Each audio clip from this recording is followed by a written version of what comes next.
아주 오래전에 미국에서 있었던 일입니다. 어떤 영국 신사가 미국에서 이렇게 가든 파티를 열었습니다. 맛있는 음식이 가득하고 많은 사람들이 모여서 즐기고 있었습니다. 근데 마침 그곳에 아메리칸 인디언 추장이 지나가게 되었습니다. 근데 그때 그는 몹시 그 목이 마르고 배가 고팠습니다. 그래서 그 가든 파티를 하는 곳을 지나가면서 그 문간에 서서 주인을 불렀습니다. 제가 좀 배가 고픕니다. 빵을 좀 먹을 수 있을까요? 하고 이렇게 청을 합니다. 그런데 그 주인은 이렇게 거절합니다. 당신 같은 야만인에게 줄 빵은 없어. 얼마나 참 기가 막힙니까? 근데 이 사람이 목이 또 마른 거예요. 그래서 다시 또 부탁을 합니다. 그러면 제가 몹시 목이 마른데 물이라도 한 잔 주십시오. 그런데 또 이 사람은 뭐라 하냐면 너 같은 놈한테 줄 물이 어디 있느냐? 이러면서 이 영국 신사는 추장을 몹시 모독을 했습니다. 이 인디언 추장은 목마르고 배고픈 가운데 한 잔의 물도 못 마시고 얻지 못하고 빵 한 조각도 얻지 못하면서 오히려 아주 모독을 당했습니다. 그리고 돌아섰습니다. 그 뒤 얼마 안 지나서 그 영국 신사가 이 산속에서 사냥을 하다가 그만 길을 잃어버렸습니다. 이 영국 신사는 목이 마르고 지친 채 산을 헤매다가 그만 쓰러져 버리고 말았어요. 그런데 마침 그 인디언 추장이 지나가다가 쓰러진 그 사람을 봤습니다. 근데 보니까는 얼마 전에 자기를 모독한 그 영국 신사였어요. 그런데 우리 같으면은 나 몰라라고 지나갈 수 있었겠죠. 그런데 이 사람은 그 사람을 어떻게 해요? 업어서 자기 집으로 데리고 옵니다. 그리고 물을 먹이고 음식을 줘서 그 사람을 다시 회복시켜놨습니다. 이 사람이 깨워서 이제 회복을 하고서 이 인디언 추장을 이렇게 물끄러미 바라봅니다. 그때 인디언 추장이 뭐라 하냐면 혹시 나 어디서 본 것 같지 않습니까? 하고 물어봐요. 그러니까 이 영국 신사가 가만히 생각해 보니까 얼마 전에 자기가 가든 파티를 할 때 자기가 모독을 했던 아주 야만이라고 욕하고 당신 같은 사람한테 줄 게 없다고 이렇게 아주 모욕을 준 그 사람이었던 거예요.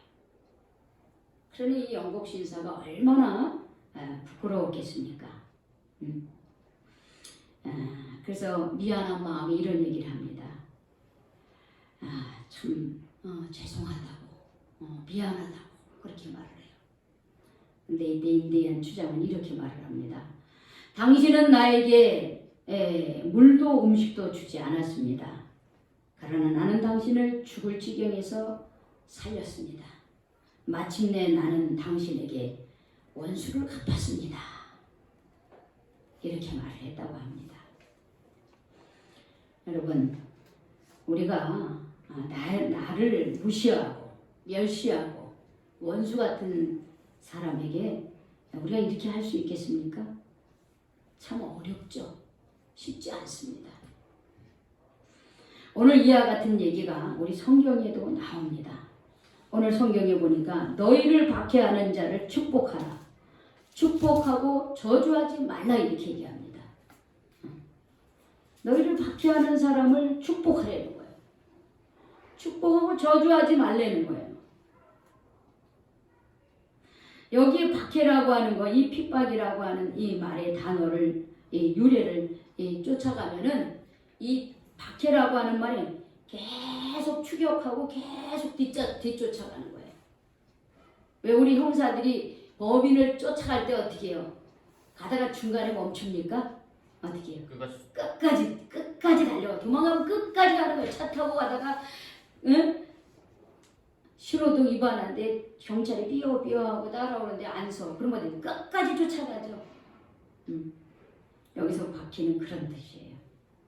사냥개가 사냥감을 집요하게 추적하듯이 누군가를 괴롭히는데 그것을 한두 번 끝나는 게 아니라 계속 어떻게 해요? 반복적으로 그렇게 하는 거예요. 끈질기게 괴롭히고 박해랍니다. 여러분 이런 사람들 축복할 수 있습니까?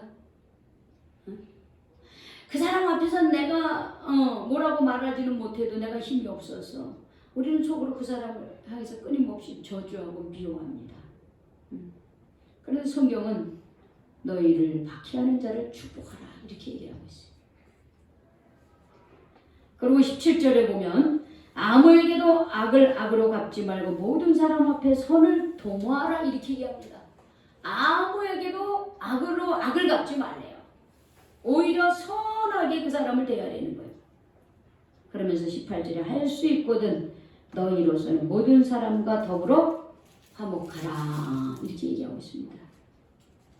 그리고 나아가 19절에 보면 내 사랑하는 자들아 너희가 친히 원수를 갚지 말라 이렇게 너희가 친히 원수를 갚지 말라 이렇게 가르쳐주고 있어요.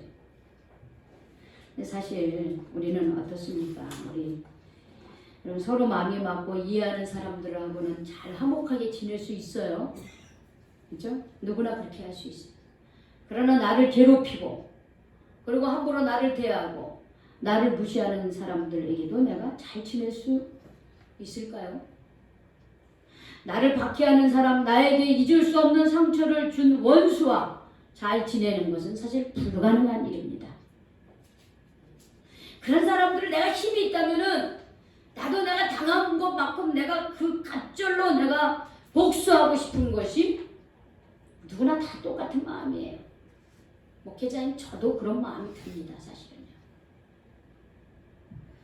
그래서 우리가 소설이나 드라마의 내용들을 보면 복수하는 내용을 담은 그런 소설이나 혹은 드라마들이 시청률이 굉장히 높습니다. 이거는 사람들의 마음속에 미워하는 사람들, 원수들에게 대한 복수를 하고 싶은 강한 열망이 우리 안에 있기 때문에 그래요. 그런데 하나님은 우리에게 이렇게 가르쳐주고 있습니다. 뭐라 하냐면 너희가 친히 원수를 갚지 말라 이렇게 얘기해요. 너희를 아무리 박해하고 너에게 원수 같은 짓을 해도 너희가 친히 그 원수를 갚으려고 하지 마라 이렇게 얘기해요. 그럼 대신에 어떻게 하느냐? 하나님의 진노하심에 맡기라는 거예요. 하나님의 진노하심에 맡기라. 하나님의 말씀에 신명기 32장 35절에 보면은 원수 갚는 것이 내게 있으니 내가 갚으리라 이렇게 얘기를 하고 있어요. 여러분 내가 그 나한테 상처를 준 사람 혹은 나를 힘들게 한 사람 나를 괴롭힌 그 사람에게 우리가 원수를 갚으려면 어떻게 해요? 먼저 내가 많이 상처를 당합니다. 그래서 내가 어떻게 더 악해져요. 그 사람만큼이나 악해져야 원수를 갚을 수가 있어요. 그러나 내가 그 사람 때문에 상처를 입었는데 또 내가 그 사람을 원수로 갚기 위해서 내가 더 나쁜 사람이 돼야 돼. 그러면 어떻게 해? 악순환이 계속 이어지는 거예요.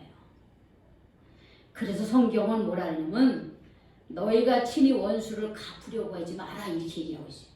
그러면 어떻게 하느냐? 하나님의 진노하심에 맡기라는 거예요. 이 말이 뭐냐? 원수 갚는 것은 너희가 하는 일이 아니라 내가 할 거야. 내가 할 거야. 하나님이 그래. 내가 할 거다 이렇게 해요. 원수 갚는 것은 내가 할 일이고 너희는 너희들 스스로 원수를 갚으려고 하지 마라 이렇게 얘기해요. 사실 그게 불가능한 일인데 나도 그 사람 미워하고 싶고 나도 그 원수로 갚아주고 내가 상처받은 것만큼 나도 그만큼 돌려주고 싶은데 그렇게 하지 말라는 거예요. 그리고 그것을 하나님께 맡기래요. 하나님께 맡기래. 대신에 그걸 하나님께 맡기라는 거예요. 그렇게 하는 일을 하나님께 맡기라는 거예요. 그리고 우리가 해야 될 일은 뭐냐? 여기 보니까 축복하라 그랬어요. 원수를 위해서 축복하라는 거예요. 그리고 저주하지 말라는 거예요. 여러분 우리가 그 원수를 향해서 우리가 악담을 많이 퍼붓게 됐잖아요.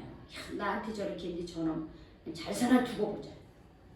이런 마음이 들잖아요, 우리가. 그런데 그렇게 말로 저주하지 말라는 거예요. 예수님은 거기서 더 나아갑니다. 마태복음 5장 44절에 보면 예수님 뭐라냐면 나는 너희에게 이르노니 너희 원수를 사랑하며 너희를 핍박하는 자를 위해 기도해 주라. 이렇게 얘기하고 있어요. 이게 가능한 일일까요? 근데 예수님 우리에게 그렇게 가르쳐 주는 거예요. 원수 갚는 일을 하나님께 맡겨. 그리고 우리가 해야 될 거 뭐냐? 그 원수를 사랑하려는 거예요. 그리고 핍박하는 자를 기도하려는 거예요. 그러다 나아가서 오늘 20절에 보니까 내 원수가 줄이거든 먹이고 목마르거든 또 마시우게 하려는 거예요. 참 기가 막힌 일이죠. 더 나아가서 이게 무슨 말이에요? 원수가 공핍하며 공공에 처했을 때 선행과 친절을 베풀려는 거예요. 원수가 어려움에 닥쳤을 때 아이고 고소하다. 내 너 그럴 줄 알았다. 이게 우리의 본심이잖아요. 근데 하나님은 우리에게 그러는 거예요. 그렇게 하지 말라는 거예요. 내 원수가 줄이거든 먹이고 목마르거든 마시게 하라. 그가 어떠한 공격에 처했을 때 나 몰라라 하지 말고 내가 베풀 수 있는 선행과 친절을 베풀어라. 이렇게 얘기를 하고 계십니다. 불가능한 일을 우리에게 얘기를 하고 계셔요. 그런데 이게 진정한 복수래. 이게 진정한 복수라는 거예요. 내가 당한 것만큼 상대방에게 당하게 해주는 것이 그것이 복수가 아니라 진정한 하나님이 우리에게 가르쳐 주신 복수는 그 사람에게 은혜를 베풀라고 그렇게 얘기를 하고 계십니다. 은혜를 베풀므로써 그 원수가 자신에 대한 행동에 대한 후회와 부끄러움을 갖게 되고 이를 통해서 자신이 내가 얼마나 죄악 가운데 살았는 것을 깨닫게 되고 돌이켜 어떻게 다시 하나님으로 향하게 하고 서로가 화해하며 살아가는 것. 이것이 진정한 복수라고 하는 거예요. 얼마 전에 우리 도쿄올림픽에서 우리 배구 선수들 우리 4강 했잖아요. 4강 했는데 거기 온 배구 선수들 주장이 김연경 씨였어요. 김연경 씨.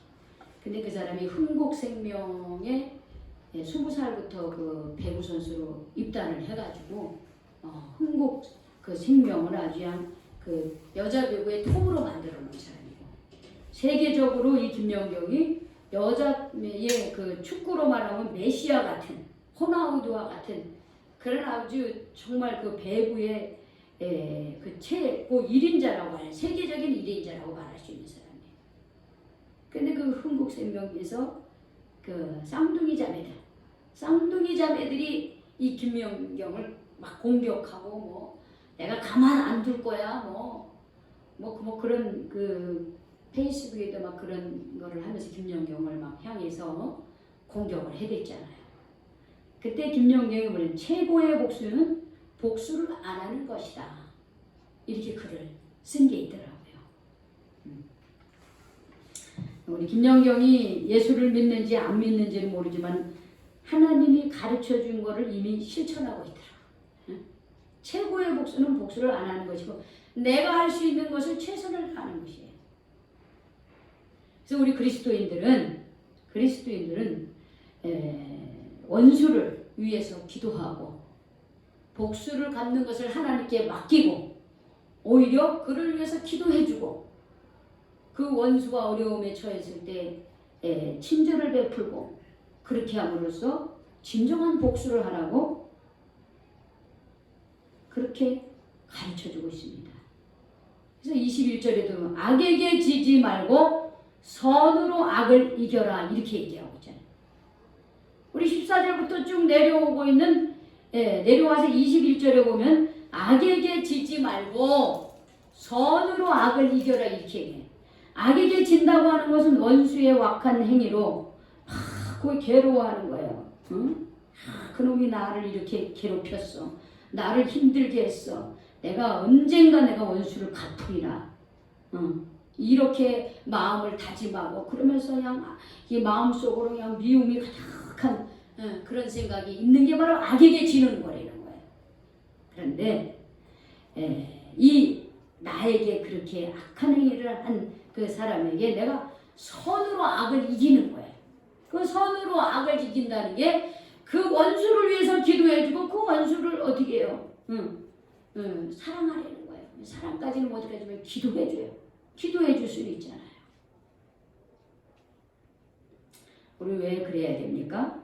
그러니까 우리가 주님하고 믿는 예수님께서 어떻게 해요? 예수님께서 바로 원수를 사랑하는 것을 실천하셨기 때문에 그렇습니다. 누가복음 23장 34절 한번 펴보겠어요. 이거 중요하기 때문에. 자, 누가복음 23장 34절을 피겠습니다. 신약성경 누가복음 23장 34절.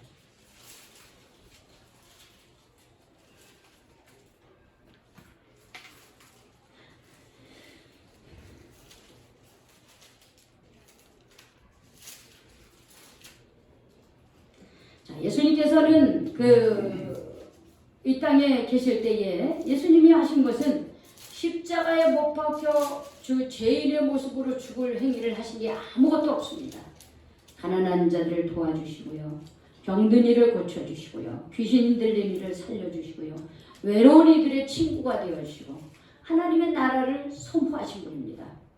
그런데 예수님이 결국은 어떻게 해요? 죄인들의 그 처형 방법은 십자가에서 못이 박혀서 그 십자가 처형으로 죽는 그런 상황이 됐어요.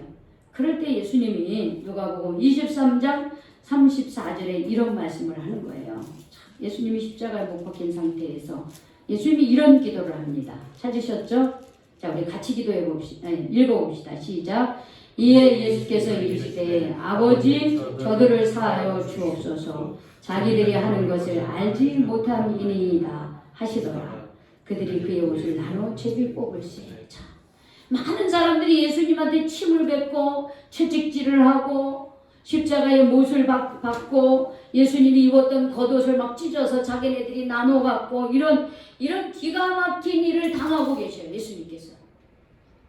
수치스러운 일을 지금 끔찍한 수치스러운 일을 지금 예수님이 당하고 계세요. 근데 예수님이 이런 기도를 하신 거예요. 그 십자가 위에서 하나님께서 이렇게 아버지 그러고 하나님 아버지 저들을 용서해 주옵소서. 저들이 하는 행동을 자기네들이 지금 어떤 행동을 하는지 알지 못합니다. 자기들이 어떤 죄를 짓고 있는지 알지 못한다는 거예요. 그래서 그 어머니의 심정으로 어떻게 해요? 자신을 향해서 비난하고 손가락질하고 침을 뱉고 모욕하는 그 사람들을 위해 오히려 예수님은 저들의 죄를 용서해 주시옵소서 이렇게 기도했다는 거예요. 여러분 이게 우리 예수님이에요. 우리는 그런 예수님을 믿고 따르는 사람들입니다. 그래서 우리도 어떻게 해요? 정말 미울 수밖에 없고 원수 같은 사람이고 정말 함께 할 수 없는 사람임에도 불구하고 그 사람을 위해서 기도할 수 있는 사람들이 돼야 됩니다. 지금까지 살면서 그런 분들 여러분들 혹시 있으세요? 마음속에? 없는 분들도 아마 있을 수 있어요. 그러나 있는 분들도 저는 있을 거라고 생각합니다. 물론 원수 같지는 않아도 저 사람하고는 좀 같이 지내기가 싫어. 이런 사람들이 분명히 있을 거예요. 그런데 그때 우리는 세상 사람들 같으면은 그러면 그냥 안 보면 그만이지 뭐 내가 저 사람한테 무슨 이익을 얻을 게 뭐 있어. 안 보면 그만이지 하고 관계를 끊어버릴 수 있습니다. 그런데 우리 예수 믿는 사람들은 위에서 기도해 줘야 된다는 거예요. 위에서 기도해 줘요. 물론 그 사람의 잘못을 계속 내가 받기만 하면 안 되겠죠. 어느 일정한 순간에는 얘기해야 돼요. 너가 그렇게 함으로써 내가 이렇게 힘들다 하는 것을 표현할 수 있어야 되는데 그런 지혜와 용기를 또 여러분들이 가지시고 또 그것을 위해서 기도하셔야 됩니다. 이렇게 엄청난 사랑을 우리에게 보여주셨다는 거예요. 예수님이 부활 승천 이후에 그 다음에 누가 또 이런 삶을 살았을까요? 제자들이 이런 삶을 살았어요. 사도행전에 보면 스데반 집사가요. 스데반 집사가 예수님에 대한 복음을 증거하다가 많은 사람들이 막 돌을 들어가지고 막 예수님을 증거하니까는 당시 그 1세기에 그 예루살렘에 있던 사람들이요. 그 스데반 그 분에게 돌을 집어 던지는 거예요. 이 스데반이요. 그 돌에 맞아서 막 이렇게 막 여러 사람이 돌을 던지니까요. 돌에 맞아서 죽어가고 있어요. 그런데 이 스데반이요. 이 영안이 열리는데 저 위에 하나님이 계시는 거예요. 하나님이 계시는 게 보이는 거예요.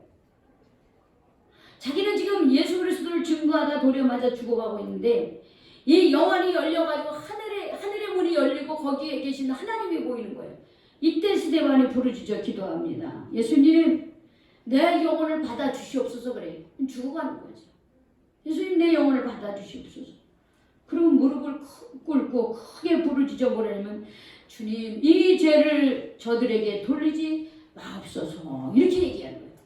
자기를 향해서 돌을 던져 죽이는 그 사람들에게 이 죄를 저들에게 돌리지 말아 주십시오. 이렇게 기도했다는 거예요.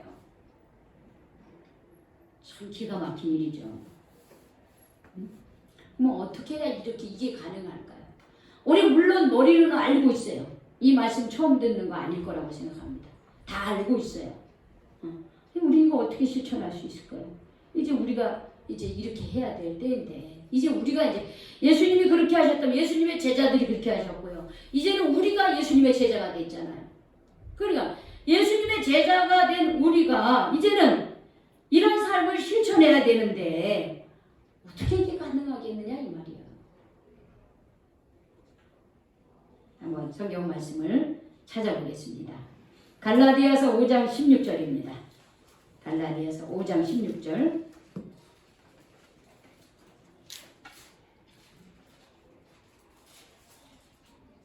뒤쪽에 있죠. 고린도전서 후서 뒤에 있습니다. 갈라디아서 5장 16절 말씀. 우리 309쪽에 있어요. 갈라디아서 5장 16절 말씀.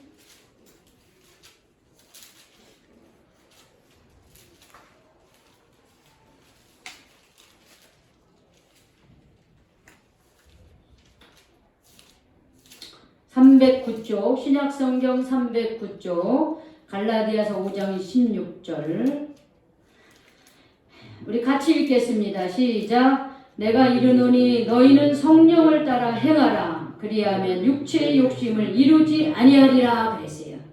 자, 무엇을 따라 살으라 그랬어요? 성령을 따라 삶을 살으라는 거예요. 이 말이 뭡니까? 여러분, 그리스도의 사람은 누구의 영이 우리 가운데 있는 사람들입니까?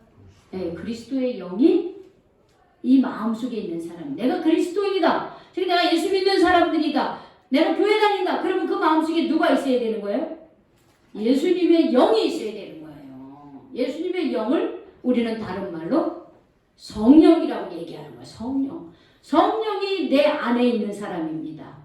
그러니까 우리가 이 세상을 살 때 내 본능, 내 원래 부모로부터 타고난 성격만을 따라 살면 안 된다는 거예요. 누구를 따라 살아야 되는 거예요? 어떤 영을 따라 살아야 되는 거예요? 성령을 따라 사는 거예요. 성령을. 내 안에 성령을 따라 어떻게 해요?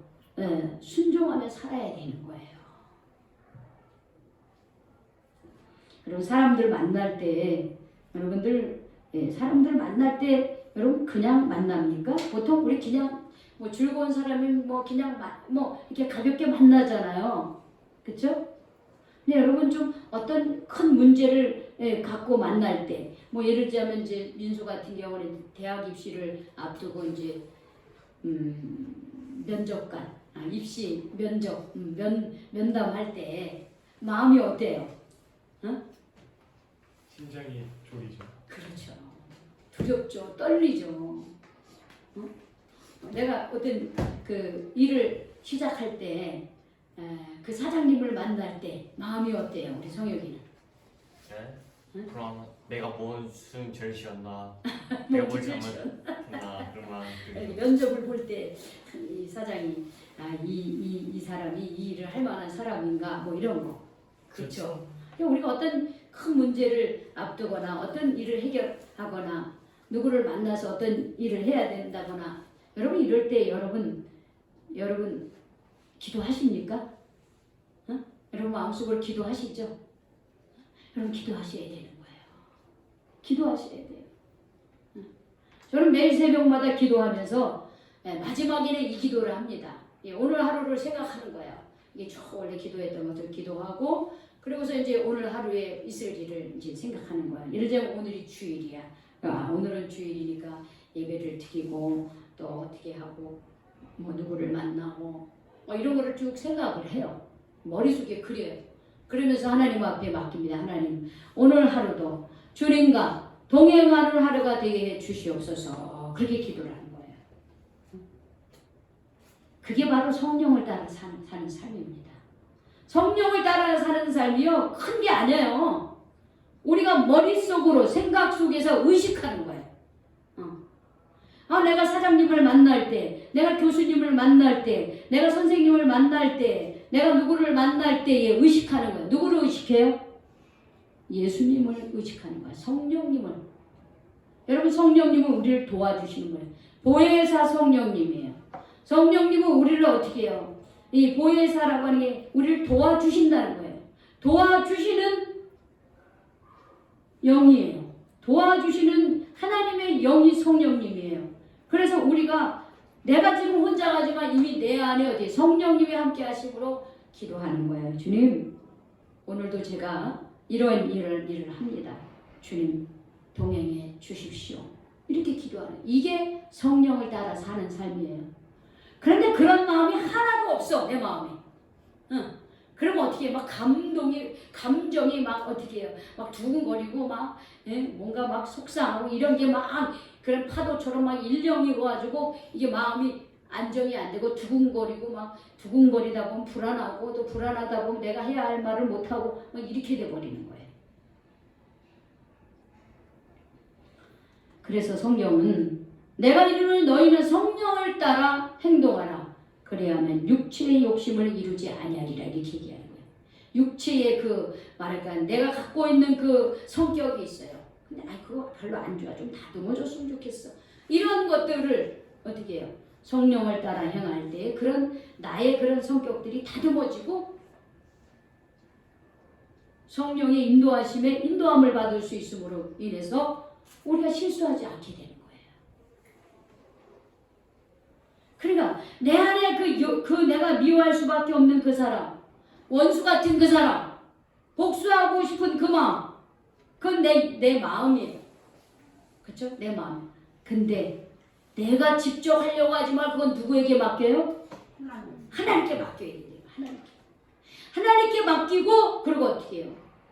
우리 예수님께 성령님께 의탁을 하는 거야. 주님, 내가 정말 그 사람을 용서할 수가 없습니다.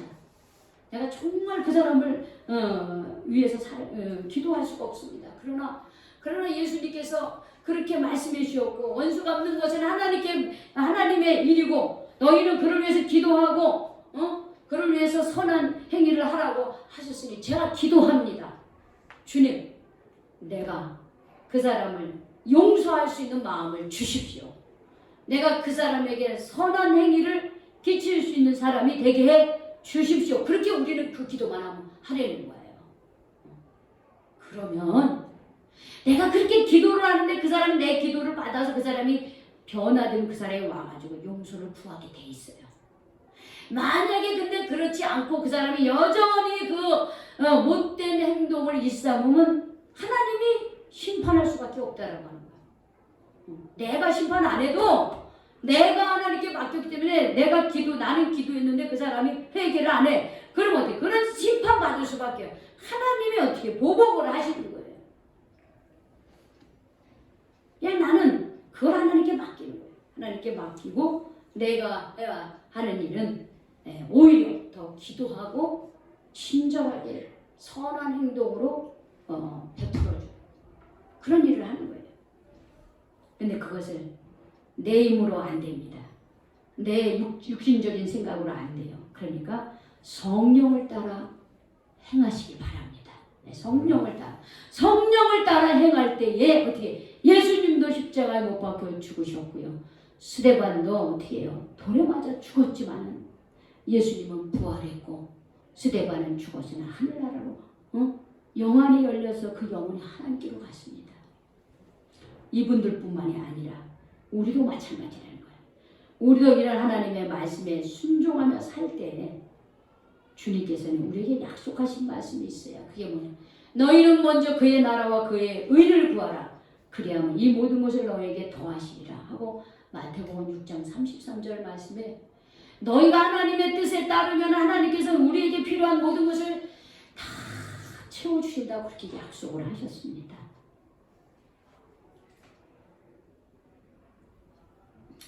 우리 다른 주제도 있지만 오늘 여기까지만 하겠습니다. 여기까지만. 그래서 정말 우리가 살다 보면 정말 이해할 수 없는 사람들이 우리 주변에 있고요. 원수 같은 사람도 있고 나를 괴롭히는 사람들도 분명히 있습니다.